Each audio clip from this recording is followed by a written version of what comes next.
the problem that I want to walk through in this video is that I've lost the drive to work. And it's really interesting how I've even got to this point.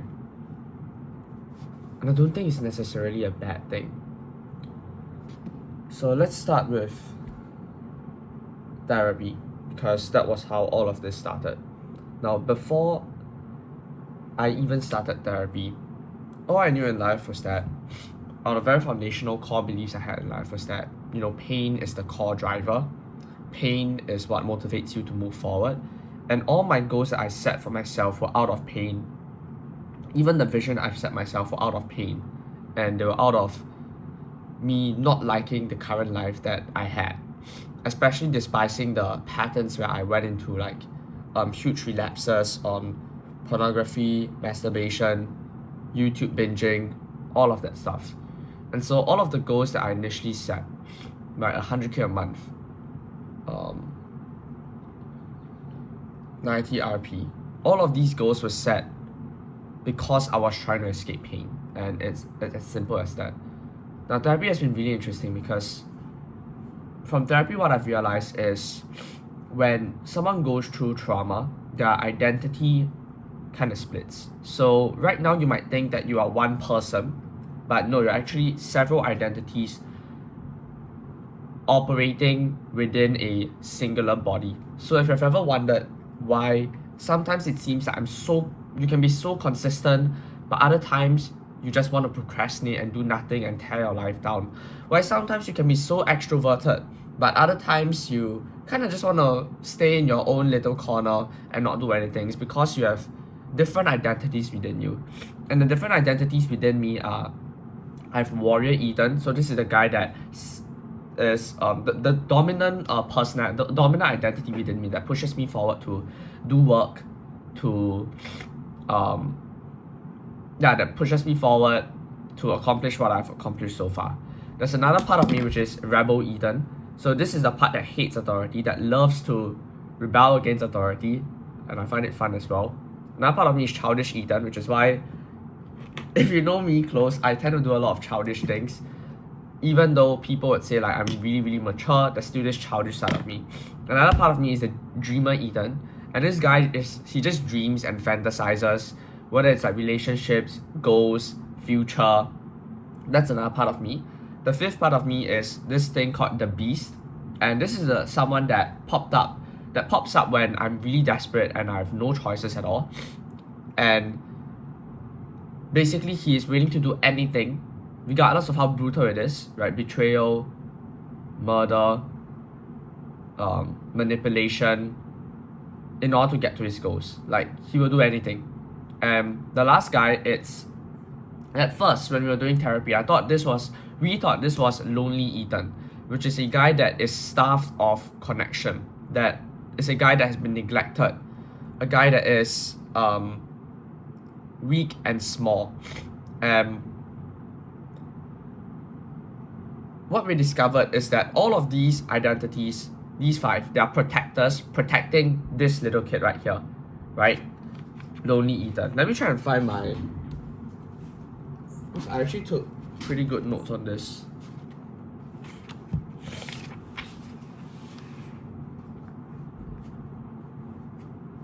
And we found that my deepest desire is that I'm enough.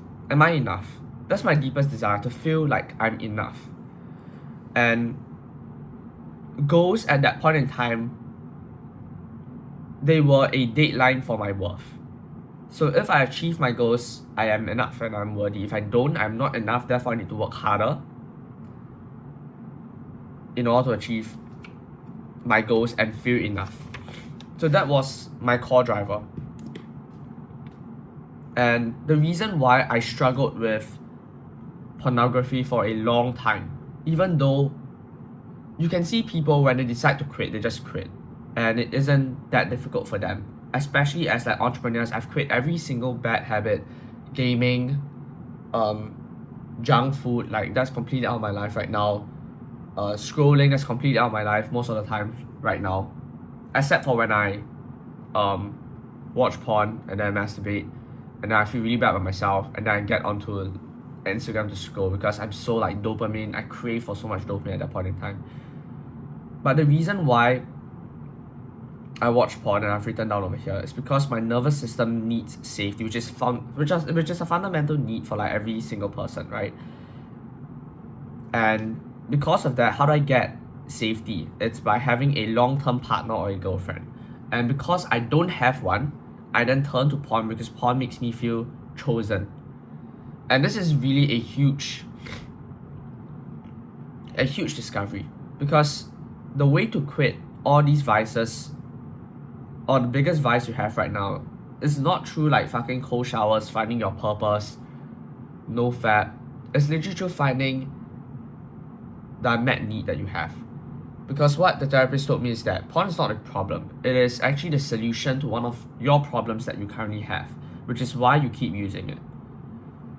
And so now we understood that, okay, the reason why I struggled with porn so much is because porn makes me feel chosen. And what charges the battery of this lonely Ethan here? It's number one, authenticity, which I define as the degree to which your thoughts, speech, and actions and behavior align. So if there's 100% alignment, this is Alex Hormozi's definition, by the way. If there's 100% alignment, then you're authentic. So my battery is authenticity multiplied by significance. And significance is basically, I define it as, what do I define it as? Let me check. Nah, never mind, it's fine. But significance is basically like, how much do I matter to other people? Something along those lines. And then belonging would be something along the lines of being chosen, right? And my battery is kind of composed of that. But then we realize, because when I was listing down activities that charge versus activities that drain me, the battery of lonely Ethan, we realized that everything that charged me was with someone. It was, I remember I named like teaching someone, giving advice to people, spending quality time with people, doing stupid things with people, leading people, and all of it basically had people inside. And so we then realized that, it's not lonely Ethan, it's not the child that we're trying to protect. Because there's no loneliness. It's human Ethan, it's connected Ethan, it's deeply relational Ethan. It's someone that is seeking connection. So the question now becomes, how can Ethan stay emotionally connected? So with that in mind, I found the unmet need, which is I really want to stay connected with people. And the reason why I'm working so hard right now, the reason why I'm putting in 14, 16, 18 hours, I used to be able to do that, is because I wanted to cover up the fact, I wanted to cover up this unmet need. I want to cover up feeling unconnected with people. And the easiest way for me to do that was through work. So work was a coping mechanism for me to deal with the fact that I wasn't connected to anyone, that I wasn't deeply connected to anyone, even though I knew that I could be deeply connected to a lot of people because of the social skills that I have.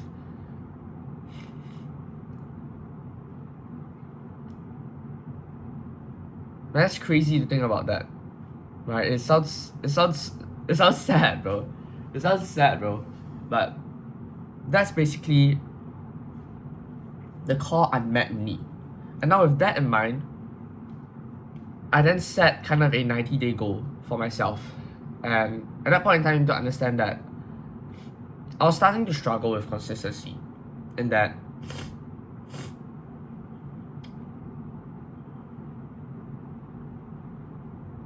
I didn't want to work.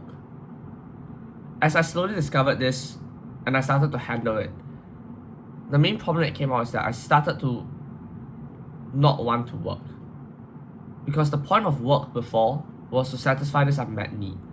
But now that it's starting to come to surface, and now that we're starting to address it, the desire to work, the motivation to work and to do hard things has diminished a lot. And literally a 90-day goal that I set for myself was, I remember one of the goals was do 20 cold approaches a week and then get on 3 to 4 dates a week, and I set that as like the number one goal, to attack this unmet need. And so I remember on the day I went to school, like last week, I think I like co-approached 3 girls. I was so fucking nervous. Not in school, by the way, but like random fucking girls in public. Like, I was like stumbling over my words for the second one. On the first approach, the fucking boyfriend came around, which was awkward, but I shook his hand and we left and all that shit. And I felt so tired on that day, but fulfilled at the same time, even though I barely did any work. Then on the next day, I went out with someone else that I co-approached, and she said yes. And on the next day, I went out with someone in my class, and which is yesterday actually, and we had a really fun time.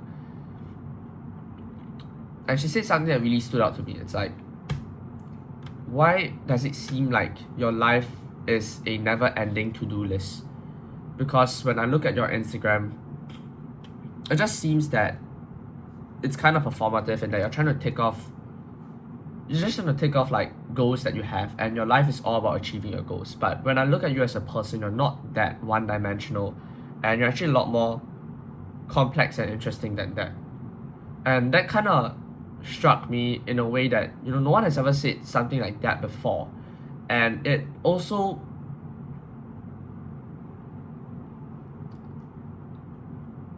kind of made me question, like, what am I doing right now? Because I really had that doubt in there, and what you said further planted more seeds of doubt within myself. Like, why am I doing all of this? I don't need to. And I think this is a huge unlock from just a few years before, where my entire reality was composed of, I need to do this or I will die. That was basically it. I need to do this or I will die. And right now I've evolved, in a sense. I've evolved, whereby this core need is filled, and my nervous system is so much more regulated than before. Because of this, I expect that I probably do not have the problems of like crashing anymore. Like these huge up and downs, I probably won't have it anymore. But at the same time, I have to deal with a new problem, which is that I've lost the drive to work. When I went to school that day, which is I think last Monday, a friend sat me down, and he told me about how, so he started his business as well because of me.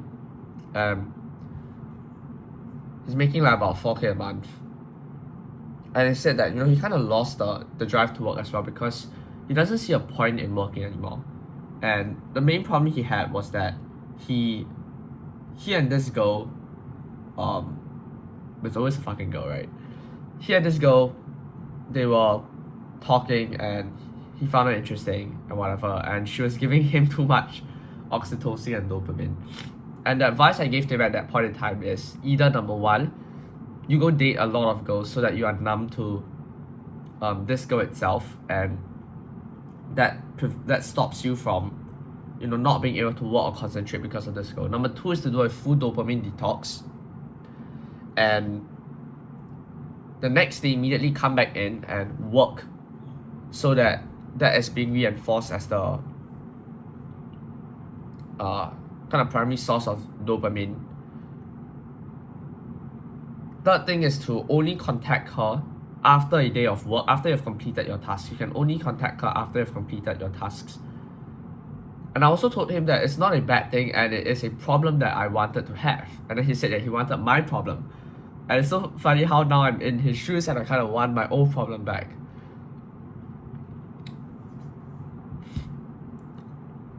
One thing I also told him is to step out and ask himself, does he really need to do this right now? Which is what I want to ask myself. Do I really need to do this right now? When I asked myself that question, a few thoughts popped to mind. The first one being that my mom has a 90% chance that she only has 8 months left to live. And if I don't work, if I live a normal life, if I live a life that a teenager should live, I won't be able to pay her back that 50K. So she would likely pass on, and I'll have the hole in my heart that my mom would have never known whether I was successful or not. Fuck, that hurts me so much.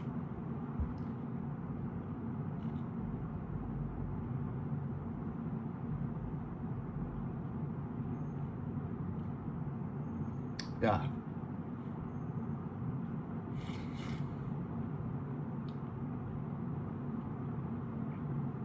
The question is, why can't I... Perhaps how I should tackle this is, number one, start understanding what people that were in my position, mentors I look up to, how they work through this problem. Because I remember Charlie Morgan talking about something along these lines. About how he, once he made like 8K a month, he fulfilled an unmet need, which was to not feel powerless again. He went around sleeping with a lot of girls, which I'm not gonna do. And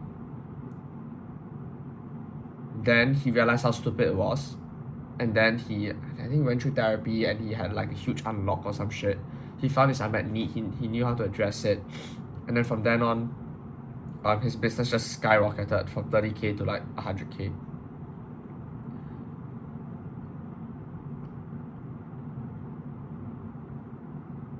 So the first step that I should take is to go watch mentors on how they deal with this problem.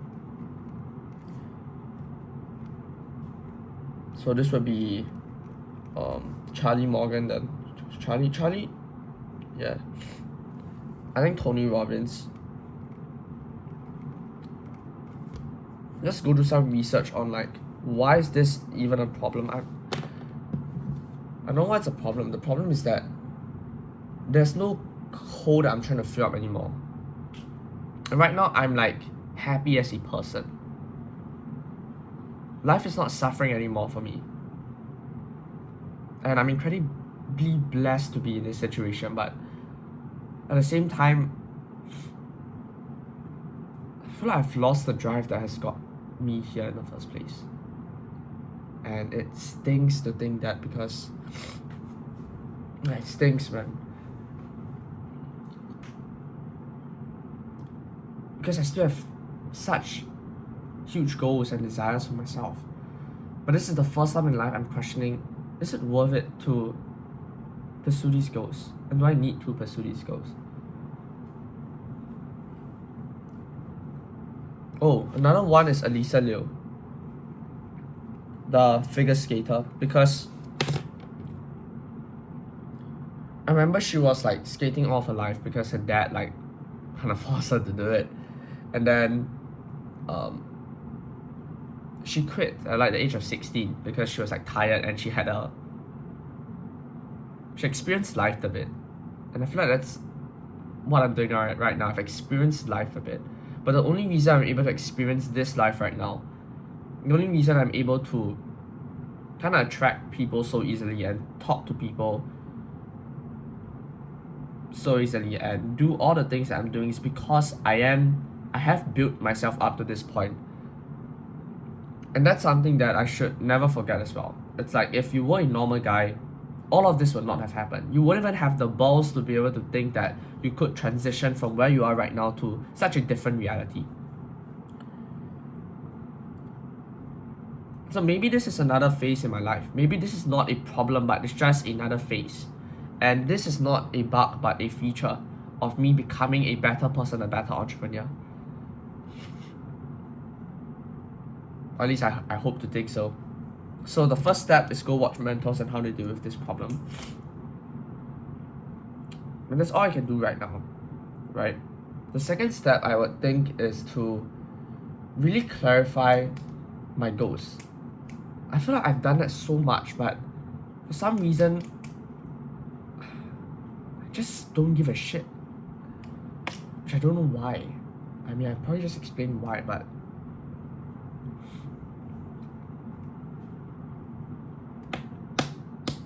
I feel like that's the first step. Go watch mentors on how they deal with this problem. The second step, an advice I gave my friend, I think having that dopamine detox But these are just ideas, right? Dopamine detox weekly would be great for me. And maybe just contacting people late at night. But the thing is, I can see that the same trap is coming up whereby I'm sacrificing happiness. How do I phrase this? I'm sacrificing the thing I already have right now for the thing that it's supposed to get it. Like, why am I putting contacting people or like interacting with people at the end of the day only after I've worked a certain period of time, when the goal of me working so much is so that I can be with these people and be connected to them. But I already have it right now, yet I'm putting work as this unnecessary barrier in front of it. And it's the same trap that I'm falling into, whereby so many people, they can be happy and fulfilled with their life right now, but they add a condition: I'll only be happy if I achieve X goal. And that's the number one way to be unhappy with your life. So I really don't know about that.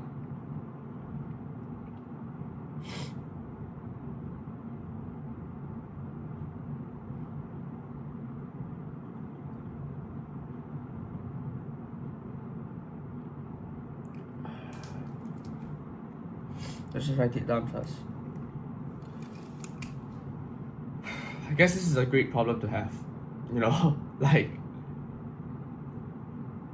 my nervous system right now is like fully regulated, so it's a good problem to have. It's much better than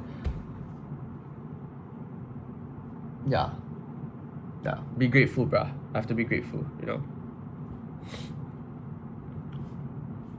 What is the third thing that I can do? Dopamine detox, knocking people off work. Oh, emotional leverage. So Tony Robbins, new associative conditioning step 2. But that is only if I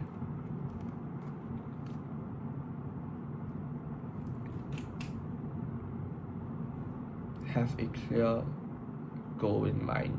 So this all stems from having clear direction, because right now I'm feeling that I've no direction. I don't know what I want to do. That's the main problem. I have no direction. It's not that I've lost drive to work. It's the main problem. The root cause is that I've lost all direction in life. I don't know what I want to achieve anymore. And that's because I fulfilled an unmet need that I had for a long time.